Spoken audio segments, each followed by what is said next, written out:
আমাদের রাজ্যে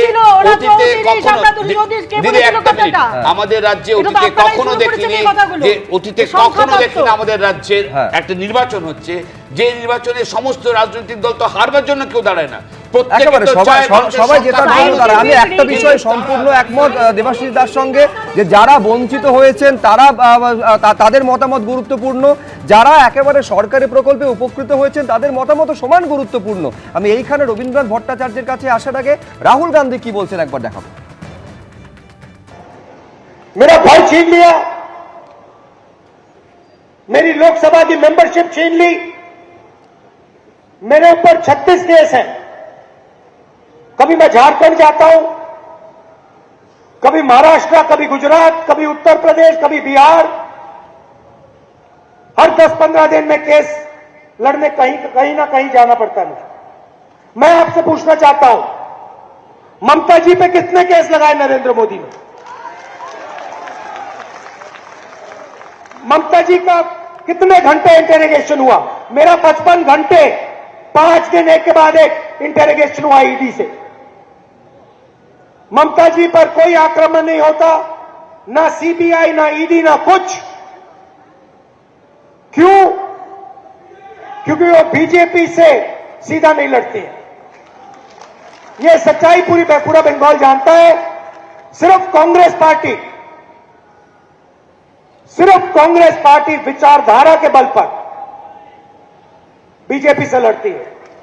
একেবারে ক্ষুরোধার আক্রমণ রবীন্দ্রনাথ বাবু, মোদি মমতা সেটিং এর অভিযোগ, নেক্সাসের অভিযোগ করছেন রাহুল গান্ধী। হ্যাঁ, এই অভিযোগ তো দেখুন বহু বছর ধরে অনেকেই করে আসছেন। আমি প্রথমেই বলি যে মঞ্চে দাঁড়িয়ে বিভিন্ন দলের মানে দুটো দলের নেত্রী বা উপনেত্রী তারা যদি বলেন যে তারাই বেশি আসন পাবেন, এতে নির্বাচনের বাজারে তাদের ক্যাডারদের অনেক বেশি উদ্বুদ্ধ করতে, তাহলে সেটা অন্যায়েরও কিছু নেই, গণতন্ত্রে এটা কাম্য ব্যাপার, এটা নিয়ে কারোর কিছু বলার কিছু নেই। কিন্তু এই সংখ্যাতত্ত্বের বিচারে কিন্তু অন্য দলগুলো হারিয়ে যাচ্ছে। অর্থাৎ সেটিং আছে কি নেই সেটা আজকে আর এখন এ নিয়ে বিস্তারিত আলোচনা করে লাভ নেই। আমরা যেটা বলছি যে এর পাশে বেশ কিছু মানুষ তো তারা কংগ্রেসেরও আছে, তারা আইএসএফের আছে, তারা সিপিআইএম সহ বাম দলগুলোর আছে, তাদের নিয়ে যে কথা, অর্থাৎ তারা কোনো সিট পাবে কিনা এ নিয়ে কিন্তু কোনো আলোচনা হচ্ছে না, মানে কোনো জায়গায় আমরা দেখতে পাচ্ছি না। এই যে তারা যে ধরেই নিচ্ছেন তারাই সবটা পাবেন এবং বাকিটা অন্যরা পাবেন, এটা তো নাও হতে পারে। এমনও তো হতে পারে গোটা বিধানসভাটাই ত্রিশঙ্কুর হতো, ব্যালট বাক্সের মধ্যে কি আছে কেউ জানে না। আর এবছরে যা নির্বাচন হয়েছে সেই নির্বাচন কিন্তু আমার এই দীর্ঘ জীবনের ইতিহাসে আমি জীবনে কখনো দেখিনি। ঐতিহাসিক এবং মাছি গলতে পারেনি।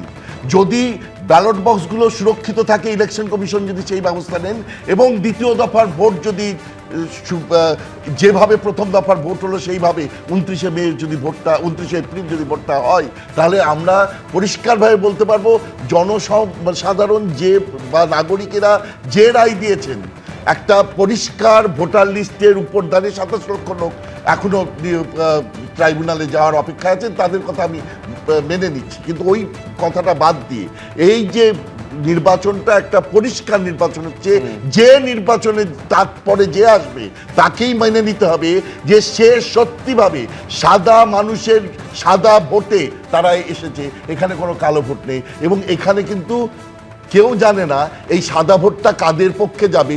শুধু যে মোদিজি বা অমিত শাহজি বলছেন যে তাদের পক্ষে যাবে এবং মমতাজি এবং অভিষেক বন্দ্যোপাধ্যায় বলছেন তাদের পক্ষে যাবে, এটা সিপিএম এর পক্ষেও যেতে পারে। গোটা উত্তরবঙ্গে যে পর্যায়ে ভোট হয়েছে সেখানে সিপিএম, কংগ্রেস এবং আইএসএফ তাদেরও একটা উত্থান দেখা গেছে, এটাও কিন্তু মানুষকে ভাবতে হবে। মানে যার পক্ষে যাক না কেন সেটা নিয়ে প্রশ্ন তোলার কোনো সুযোগ অন্তত থাকবে না। আমি প্রত্যেককে ওয়ান লাইনের করে আসবো। উপাসনা, দেখুন, ব্যাপারটা হচ্ছে আগে শুনেছিলাম গল্পের গরু গাছে ওঠে। বিজেপির কনফিডেন্স দেখে মনে হচ্ছে যে গল্পের গরু আজকাল বুর্জ খলিফাতে উঠছে। এবিপি আনন্দ, এগিয়ে থাকে, এগিয়ে রাখে।